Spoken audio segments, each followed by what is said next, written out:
Hello, dear friend. Thank you for hanging out with a couple of multiples today. We are your hosts, Drew and Garden System. We are a married couple that both have dissociative identity disorder, or DID. Our lives are both ordinary and uniquely complex. Perhaps you were introduced to DID in a movie or a TV show, or maybe you have been diagnosed with a disorder, or you are a therapist that wants to learn more about working with a client that has it. Whatever the case may be, we realize that the majority of folks out there don't know that it takes 6 to 12 years to receive a correct diagnosis of DID. This episode is a reflection of the journey one travels in order to receive a diagnosis. We have created this podcast in hopes that sharing our story, a realistic view into the lives of a couple of multiples, will help raise awareness by demystifying the diagnosis and dispelling the myths and misinformation that is out there. You are making a difference by choosing to listen to this podcast today because most of the research indicates that this condition is caused by repetitive early childhood trauma, which means that it is possible you have someone in your life right now that is either diagnosed or, more likely, undiagnosed or even misdiagnosed. And you, dear listener, can help by sharing this podcast with a friend or loved one. Please visit acoupleofmultiples.com. Together, we can make a difference by helping more people obtain an accurate diagnosis much sooner.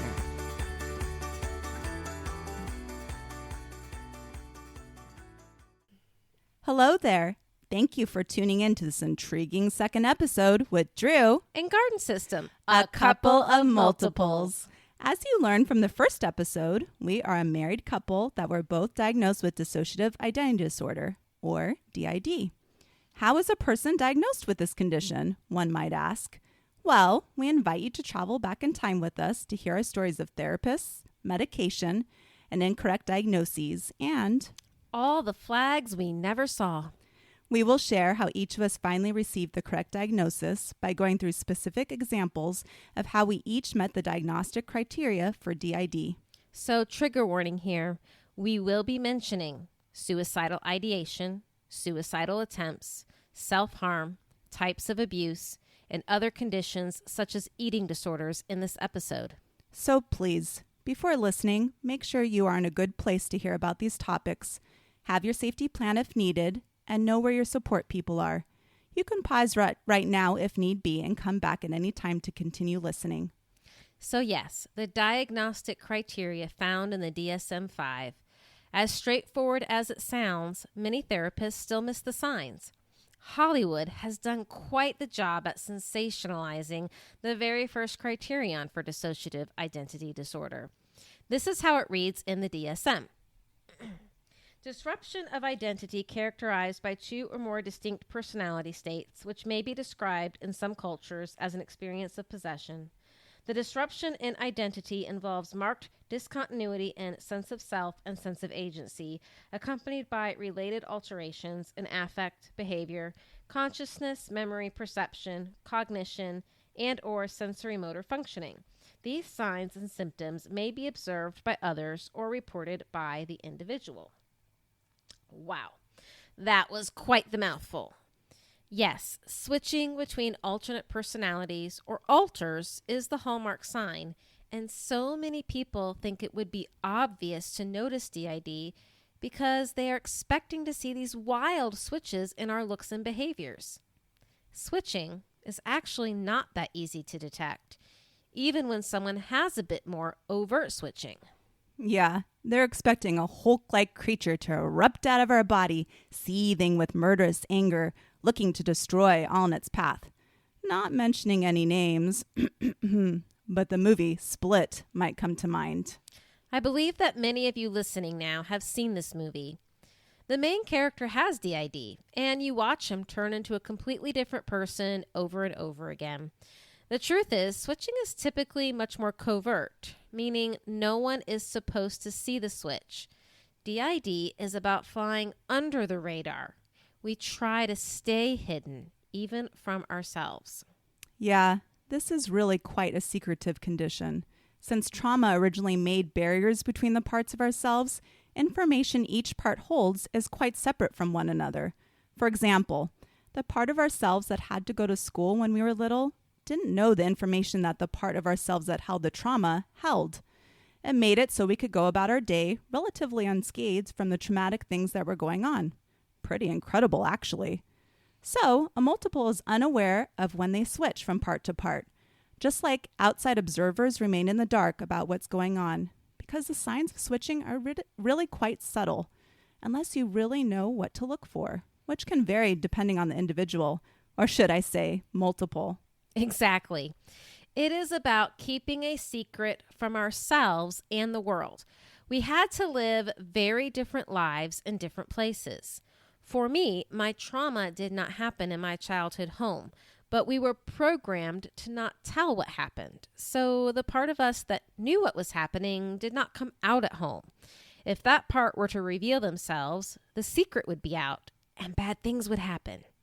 At least that was what we were told, and we believed it, so we couldn't risk being known.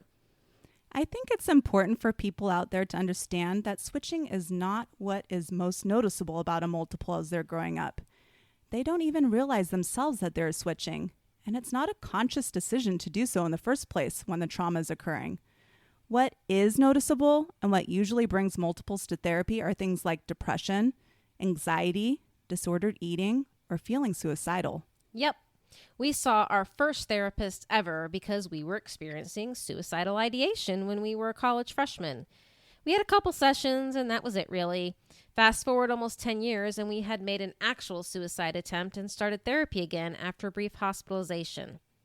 Probably the biggest clue that my therapist missed, and that I had missed, was switching.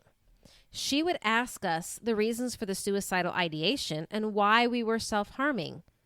But we had no idea. At least the part fronting in therapy didn't know. We knew it was happening, but we had no idea why we were doing it. We didn't really have words or even a concept to help explain that it felt like someone else was hurting us, even though it was me. Looking back, we realize not every part of us was suicidal at that time. We were switching to a part that was, but it went unnoticed. So instead, we got labeled dramatic and attention-seeking. Hearing that makes me feel upset. Dramatic and attention-seeking, my eye. My first experience with a therapist was when I was 6 years old. I remember coming up with a plan to end my life and felt relieved to tell my mom that I'd feel a lot better going to heaven and living with Jesus. It felt like I had finally found a way out, that all my pain was about to end. I felt sincerely happy. My mom's reaction wasn't what I expected. She said she was going to have to take me to the doctor, and it felt like a punishment. I remember my mom telling what I thought was the nurse that I wanted to kill myself, and she looked at me and said, "Oh no, that's so sad." This nurse, who was probably the receptionist, was the one that watched me while my mom talked to the, quote, doctor. When I went into the office to talk to the therapist alone, I realized this wasn't any ordinary doctor. This doctor had toys, so many toys. The therapist talked to my mom again when I was done, and we left in a rush. I could tell my mom was mad. She said to me, "We are never coming back here again. They said you were sexually abused, and that's not possible." My heart dropped. So there were words for what was happening to me. I felt validated, but we weren't coming back, so I was left devastated. I wouldn't see another therapist again until I was a senior in high school, when my teachers started stating their concerns. They weren't the first teachers to say something, but the school counselor reported to my mom that my teachers were saying I wasn't my normal, happy self, that I seemed depressed. I had chopped off all my beautiful long hair suddenly, and all I could think about was what I was or wasn't going to eat that day. The counselor gave my mom the name of a place that could help me with my eating disorder. I've been seeing a therapist consistently ever since. Depression, anxiety, eating disorders. Yeah, those are just a few of the reasons for starting therapy. Now, people can have any or all of those things and not have DID, but they are also common in people that do have DID. Another huge flag that should have alerted my therapist at that time was the insistence we had a wonderful, happy childhood. Part of us had blocked all of the trauma and negative memories from our awareness. Now, it was not complete amnesia of what had happened. I just believed those bad memories belonged to some other little girl. I really thought I had memories of either a past life or that somehow memories from an ancestor had passed down and had gotten stored in my brain. I didn't own the memories. In some ways, it was true. It was another part of me, a part that I could not identify as me. It was a tough realization to accept that the little girl we saw being hurt in our head was actually ourselves when we were very young. Parts get created to hold trauma, so other parts are in the dark, so to speak. Painting a rose-colored picture of my childhood should have been an indicator that something was up. Even non-traumatized individuals can recall negative events that happened when they were younger. I had a very black and white view of the world. Black and white is a great way to describe my thought processes when I was younger as well. I did get asked by teachers, friends, and even my own mother if something had happened or was happening to me, but I denied it every time. The part of me that was out, going to school and playing with friends, was not the same parts of me that held the trauma memories. I did have thoughts and feelings consistently that I was the one that was bad, that I needed to change how I was and do better, that I was to blame for any negative thing I was feeling about my life.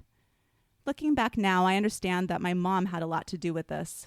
She told me things like, a good daughter would make her mom's bed in the morning, or I wouldn't have to yell at you if you would just insert thing I was falling short on. She would remind me of what a good mom I had, what an amazing life I had, that she did so much for me.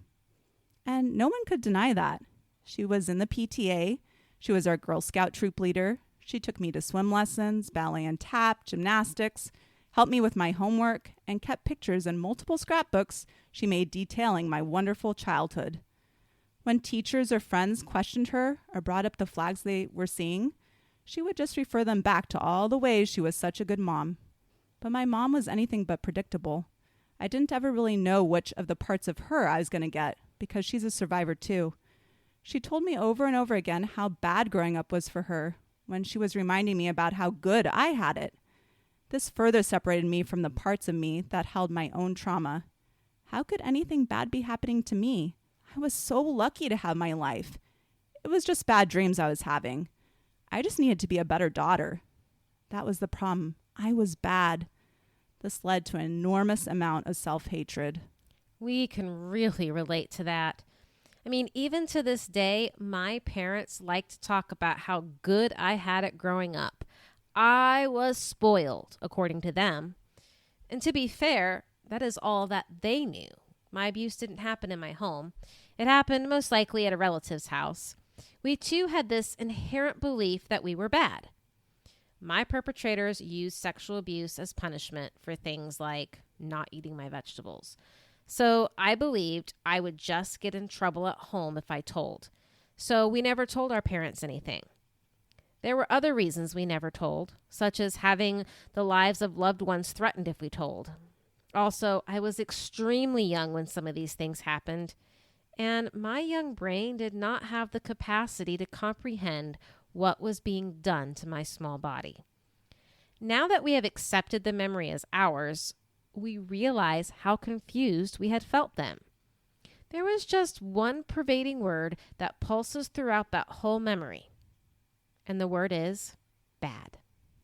Yes, thus causing the separation and creation of so-called good parts of ourself and bad parts of ourself. I had a handful of parts that believed we were good and had a good life, and underneath those parts, literally visualized underground in what I called the undead world, was a whole slew of parts that internalized that they were bad and held all our trauma memories. This separation made it possible for me to go about my childhood and teen years with some dignity and hope, and my good parts just continued to strive to do better and be better. There was no one there to help us process what had happened, so we couldn't really integrate the memory into our narrative story of ourselves. Again, no one knew anything was happening to me. We had no choice but to carry on as if nothing had happened. While I was in graduate school, I did a lot of research on the etiology of DID and came across this article published in 2022 by some neuroscientists. When we are born, we have way more neurons than we need. Our brain goes through a pruning process during our young childhood and then rewires during adolescence. Trauma, according to this article, disrupts the pruning process. They were able to identify various parallel brain structures that resulted from having not shed the necessary neurons. So when we are unable to properly integrate memories, we end up with multiple parts of ourselves. I think of it like a racetrack. Each part is running on a different track in our brain, and switching is how we get from one track to another. So we have Jenny, who remembers abuse and is often more hypervigilant and super aware of our surroundings versus Daisy, who is only concerned about playing and having fun. Daisy doesn't know to be scared. As our brains continued to develop as we grew older, the separateness stayed. We never had the chance to integrate Jenny's memories with Daisy's memories. As more things happened, more parts developed to hold memories away from others. Victoria would only hold on to memories of how we messed up in our roles of mom and wife when we were married to our ex-husband in our 20s. Keelara would remember how he had messed up. We couldn't hold the truth of things he said and did as a whole because it contradicted Victoria's beliefs. So Victoria had a completely different perspective on what our married life was like compared to Keelara. Thus, they ended up behaving very differently. Different behavior, thoughts, feelings, and memories are some of the ways parts are different from one another. Parts often also have different opinions, likes, dislikes, goals, and even ways of dressing and talking. Since parts are separate from one another, like having different tracks in our brain, they develop their own ways of being over time. Me, Lizzie, who can be considered the host of our system, is a planner. I overthink everything to death, which is why verbalizing myself and our story on this podcast is definitely out of our comfort zone. At the same time, I am a perfectionist, pushing myself to always strive to be better and reach farther to achieve more. So I very much like producing this podcast, as scared as I am about it. Some of my goals in life include getting our master's and becoming a therapist, and being a loving wife and a thoughtful mom. One of my other adult parts, Journey, is much more relaxed. She goes with the flow and doesn't hold much stress or anxiety like I do. Journey would be content with our current job as a teacher and going to Disney on the weekends. She's cool with supporting my goals, but doesn't have as much drive as me to overly achieve. Journey would rather wear comfortable clothes and doesn't care as much about makeup or looking presentable. She talks at a slower pace when I kind of anxiously speed along with what I have to say. And then there is Pink, one of my tween parts, who is quite opposite of me. She's loud and spontaneous, carefree and outgoing. She'd be the next pop singer hit wonder if we let her, and our goals include getting to the mall at the very next available opportunity to buy a flashy new outfit.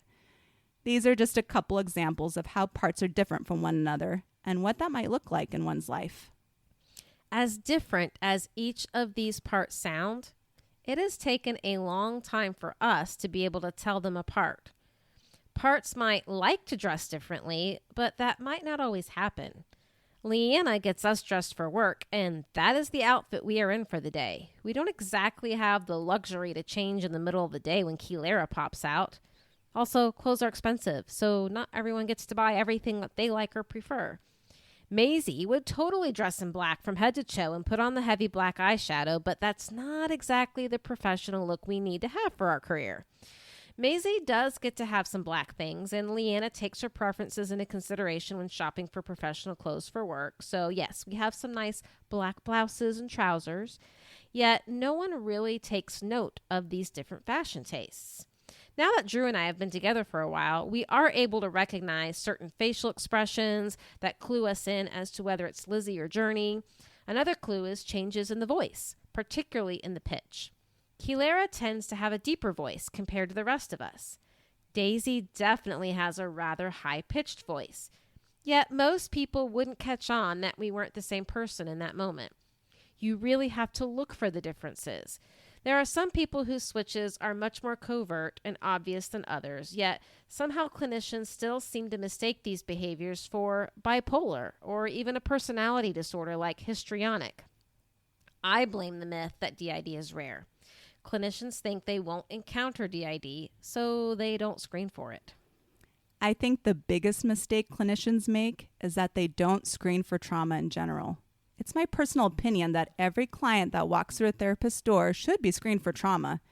And at the same time, it also should be noted if a person paints a picture of a perfect childhood, because that's also a flag for trauma. A couple of years after I went to the psychologist that specialized in eating disorders in high school, I ended up in my primary doctor's office one day after having a particularly awful panic attack while teaching. I walked out of that office with a bipolar 2 rapid cycling diagnosis and a prescription for lithium, Xanax, and some antipsychotic med because she asked me if I heard voices. And out of pure desperation, I said yes, even though I knew the doctor would think I was crazy. I felt crazy, and it was messing with my functioning. I just wanted to feel better, but I never answered yes to the hearing voices question again. These medicines felt like they did horrible things to my brain and body, and I could not teach on Xanax. Pills did not get rid of my underlying trauma problem, and teaching me ways to cope with my symptoms or change my thinking patterns did not help me process my trauma. I continued to suffer for years, even while remaining in therapy. We really blame insurance companies for some of this mess. So many of the diagnoses in the DSM have overlapping symptoms, and it is extremely important to do a differential diagnosis. That means take your time to figure out what is really going on.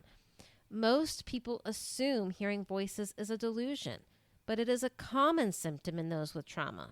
The voices we hear are internal, and if we experienced ourselves through a singular lens, we might not call them voices. We would say, my thoughts. Yet, due to the separateness between parts, we don't recognize them as our thoughts. For us, it feels like multiple people are having a conversation in our head. We don't hear these voices in the same way I hear someone talking on the television, but we do hear them. Now that I have done a lot of work in therapy, I can recognize Leanna's thoughts versus Kilara's thoughts. We recognize each other now. Before, it was such a jumble in our head. It is easy to worry or think that you are crazy. I never told anyone that I heard voices. I knew enough to know that they would think we were crazy. We knew it was not a normal thing. I think that is another distinction. People who truly have a delusional disorder believe in it strongly, and trying to convince them otherwise is extremely difficult. People with DID often do their best to fit in, which is really the whole point of developing parts in the first place. The part that experienced trauma cannot function, and we can't let the world know that, so it gets separated and a part develops that can function. Leanna was great at work as a teacher and as a financial advisor. Victoria was not. Victoria struggled with confidence and self-esteem. Eventually, the system gets to a point where it can't keep up with the demands and the switching starts disrupting our lives instead of keeping it going.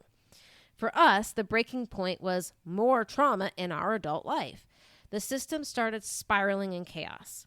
Looking back, I can see how the system was trying to keep balance with switching, but the separateness and the amnesiac barriers grew too much and the missing time started to become obvious. Which brings us to the second diagnostic criteria, amnesia. The DSM-5 states recurrent gaps in the recall of everyday events, important personal information, and/or traumatic events that are inconsistent with ordinary forgetting. The clearest and by far one of my most extreme examples of amnesia for my life has to do with my adult part named Amber.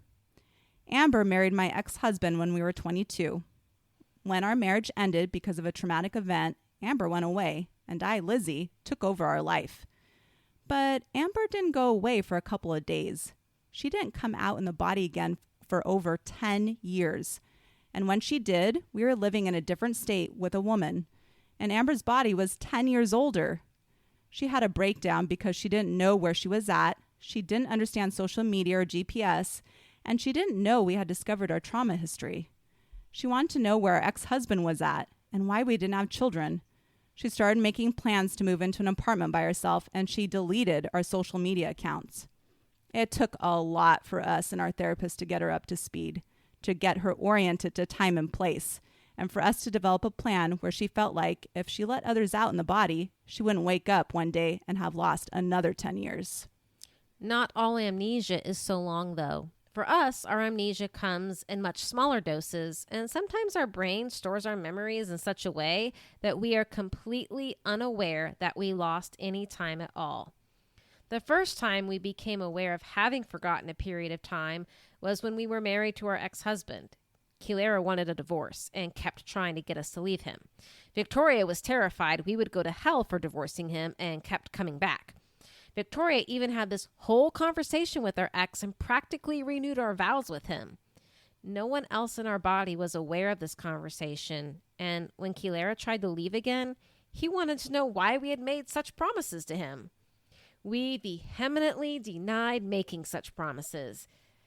We often had struggles with friends and family members, and it was most likely due to forgotten conversations. A part of us that might feel the need to protect by giving others a piece of our mind would do so, but not let the rest of us know, and the rest of us would be lost and confused as to why others would be mad at us. We do recall being told a lot when we were a teenager and in our 20s that we were too young to have those kind of memory problems. We never would have called it losing time. I even argued once with my therapist and insisted that we never lost time. She laughed at us and said that we constantly answered, "I don't know," to simple questions like, "What did we do over the weekend?" You don't know you're missing time when you're missing time. So amnesia can be for short or long lengths of time and is much more complex than ordinary forgetfulness. And as with almost all disorders in the DSM, the next criterion states that the symptoms must cause clinically significant distress or impairment in social, occupational, or other important areas of functioning. Like we were saying earlier, this distress and impairment that messes with one's daily functioning is a huge reason why people with DID end up at a doctor's or therapist's office. We are about to talk about both of our therapeutic journeys, but before we do, I'd like to go over the last two diagnostic criteria listed in the DSM for dissociative identity disorder. This is where the DSM states that the disturbance is not a normal part of a broadly accepted cultural or religious practice. And lastly, the symptoms are not attributable to the physiological effects of a substance or another medical condition. So these symptoms can't be because of a person's religion or that they're on drugs or because of another medical condition. And there you have it, folks. Now that we have gone over what the diagnostic criteria is in the DSM for DID and given you personal examples of how each of us met them to be diagnosed, we're going to tell you about each of our therapeutic journeys that eventually led to our own diagnosis of DID. Our journey started with a diagnosis of major depressive disorder. We complained of being sad all the time. We were self-harming and suffering from suicidal ideation along with suicidal attempts.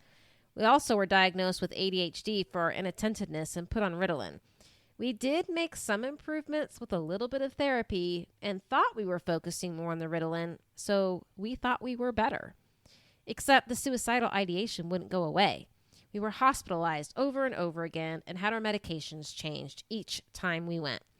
We were on every drug under the sun for depression. Sleep was also an issue, and we were given something for that too. Eventually, we became a zombie. We couldn't feel anything emotionally. We weren't as sad and depressed, but we also couldn't feel any joy at all.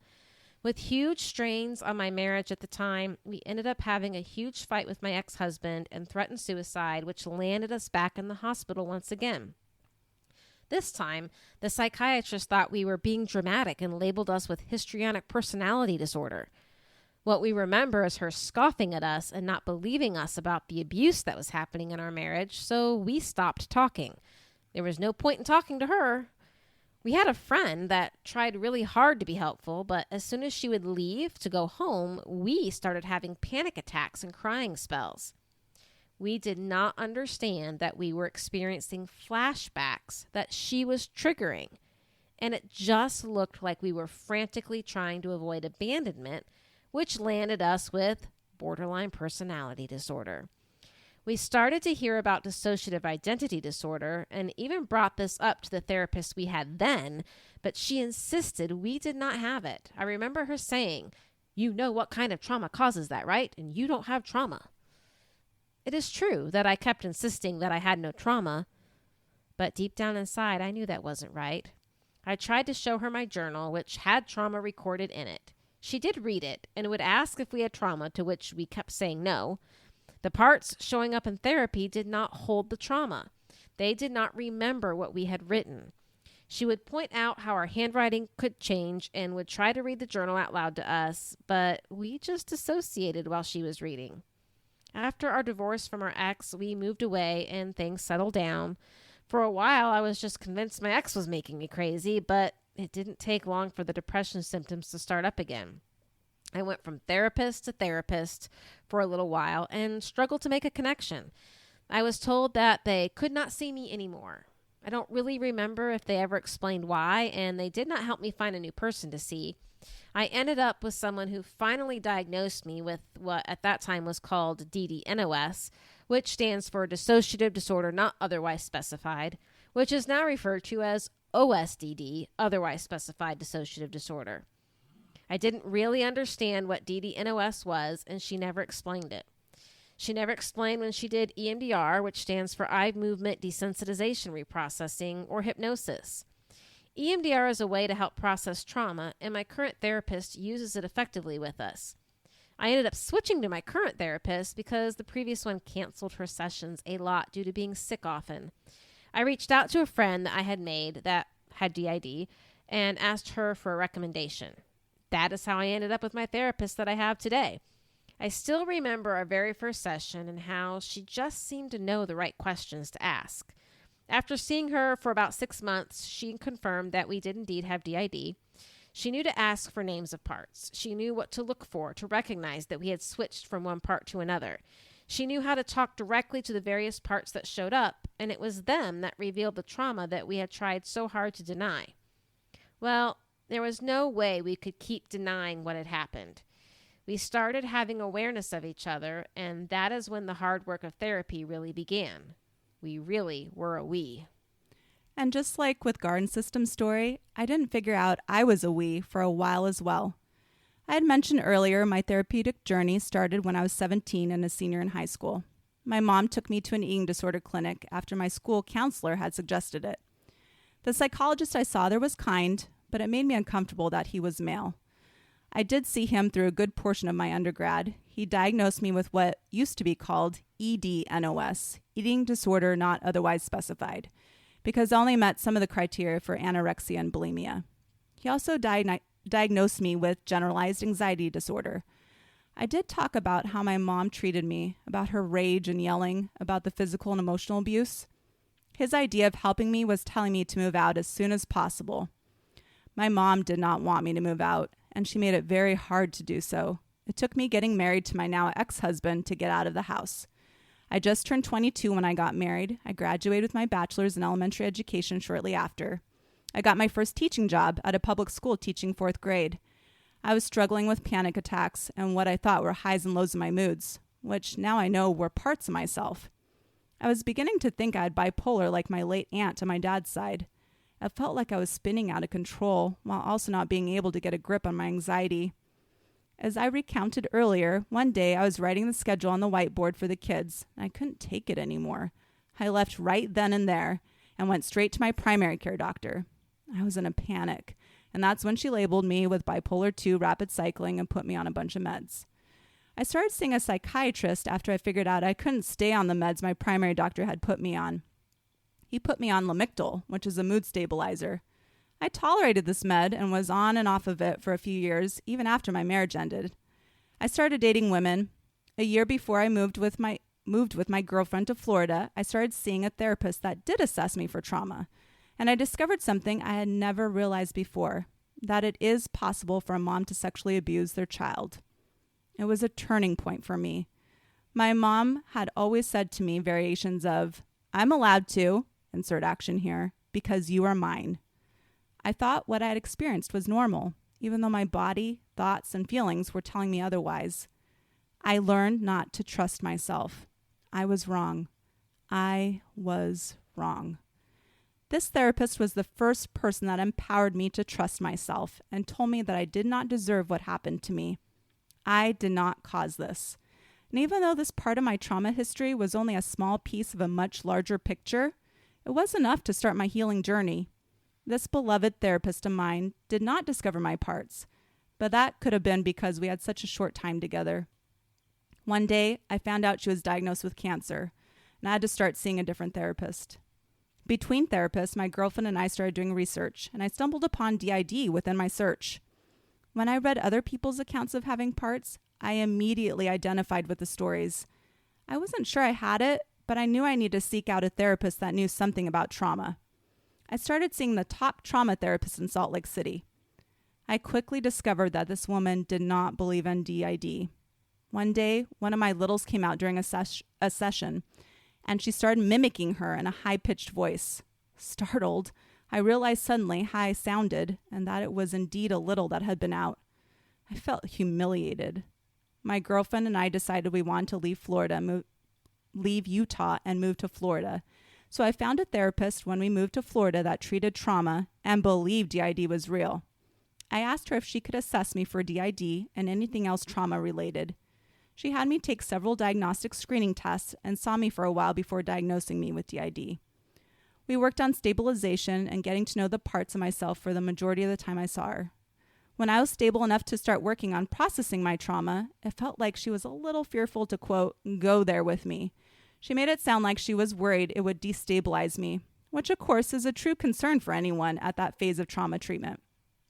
But then, my girlfriend and I moved to a different part of Florida, more than 2 hours away, and at some point I realized that I didn't want to make that 4-hour round-trip drive for my therapy sessions. A good friend of mine said she knew of a therapist that she thought would be a good fit for me, and 5 years later, I'm still with her, my current therapist. We are almost at the end of processing my trauma memories, using mostly EMDR, and we also developed internal communication and cooperation among the parts of myself. I'm happy to report that after years of misdiagnoses and medicines I did not need, I'm finally relieved of most of my suffering. I feel healed and healthy, and I'm able to spend the majority of my time working towards my many goals and dreams. It is quite a journey. When I reflect back on my journey, I see so many indicators of my multiplicity. We can remember struggling with confidence, constantly worrying about what others would think, so we would ask Leanna to come talk for us. If we could be Leanna, then we could be confident. Even when we first heard about DID, we did not connect the dots that Leanna must be a part of us. It seems so obvious now, though. Another memory we have is when my oldest daughter was a toddler. There was awareness that we were somehow different in this one interaction and that we were having with her, and the thought was, my kid is going to think she has two different moms. That's what went through my head. We literally felt like two different people, but had no idea about dissociative identity disorder at that time. Yes. There are a lot of flags that we ourselves missed all along. As we mentioned in our first episode of the podcast, back in middle school, people started telling me that I had said or done something that I had no memory of. And also people would come up to me acting like we were friends, except I didn't remember them. I also mentioned that I had a hard time remembering what was being taught in my classes. I knew I was going to class, but couldn't remember what was being taught from day to day. Before that, when I was a small child, I remember having memories of feeling really happy, like everything in my life was amazing, but also having very separate memories of the same places and events that were dark and full of fear and anxiety. I was obsessed as a young child with the locks on doors and windows. I would lock and unlock them again, and then a couple of seconds later, I'd run back and check them again to make sure they were really locked. Even so, that part of me never felt safe, so I would lie in bed, wide awake, scared, and on high alert most of the night. Growing up, I had a hard time determining if I had a great childhood and was simply crazy for feeling any other way. The denial of what was going on was extraordinarily strong. When I was an older teen, I can recall when I started wanting people to call me Lizzie, because I didn't feel like my legal name Amber. I wasn't Amber, but I never had the guts to actually ask people to stop calling me Amber. Around that same time, I also came up with a great way to explain how it felt to have DID, without knowing I had DID. In my journal, I wrote about the 3 ways Mario could be in the original Super Mario Bros. NES game. And there was small Mario. If he got hit once by a bad guy, he died. In my mind, I equated that to my littles, defenseless and vulnerable. Then there was tall Mario that grew when he found a mushroom. This would be like my older teens or what would eventually become my adult parts. Then there was Super Mario that could spit fireballs. I equated Super Mario with my parts like the Dark Phoenix, now known as Feeny, who has extraordinary powers when we were experiencing trauma when we were little. Feeny is one of my undead parts. She was reborn from the ashes during one of my traumatic events, and she believes she is immortal. So she has no fear of death. She literally has no fear and was able to be there to do certain jobs during repetitive traumatic events. It hurt us too badly to be there doing those things. So she was there. No problem. Having this awareness of myself when I was a teen, but having no terminology for my experience, combined with the hidden nature of secrets that weren't supposed to be told, kept these flags underground well into my 20s. These are just a few flags that we missed and some of our experiences and how we meet the diagnostic criteria. And it is important to remember that every system is different. Not everyone with DID will have the same experiences and how they developed their parts. That's another reason why it's so difficult to recognize DID from a clinician's viewpoint. Yes, it's difficult for a clinician to pick up on these seemingly small hidden details that happen in daily life when they aren't there for it, and when the client sometimes has no memory or awareness of these things, which is why it's so important that a clinician screens every client for trauma. You have to ask the right questions. This is something we will address in a future episode. There are diagnostic screening tools, but those have some pitfalls as well. We will talk about all of these things. We can't wait to cover other important topics, and we appreciate you, dear friends, for joining us today. If you are a person with lived experience, we hope you have felt validation while listening. If you're a supporter, we thank you from the bottom of our hearts for your investment in learning more and hearing from our point of view. We hope to grow a community one day where you can connect with other supporters. If you are a therapist, we hope that sharing our stories will help you more readily identify dissociative symptoms in your clients. In our next episode, we will share all the things we have learned about system management. We will talk about how we created internal cooperation, identified the roles and functions of various parts, and how we worked to achieve co-consciousness. We have created some worksheets to help with system mapping and identifying potential areas of internal conflicts. When you sign up for our mailing list at acoupleofmultiples.com, you will receive a password to access our resources page, and you can download the worksheets for free. Thank you again for hanging out with A Couple of Multiples today. From your hosts, Drew and Garden System. Thank you for listening to A Couple of Multiples, the reality of dissociative identity disorder. This podcast is intended for educational purposes and is not a replacement for therapy. Listening to this podcast does not constitute a therapeutic relationship with the hosts or any potential guest speakers. If you enjoyed this episode, please leave us a review. We would love to hear what you enjoyed the most. You can visit our website at acoupleofmultiples.com for additional information and resources, and to also subscribe to our mailing list to receive future updates. Remember, you matter and are loved for being all of yous.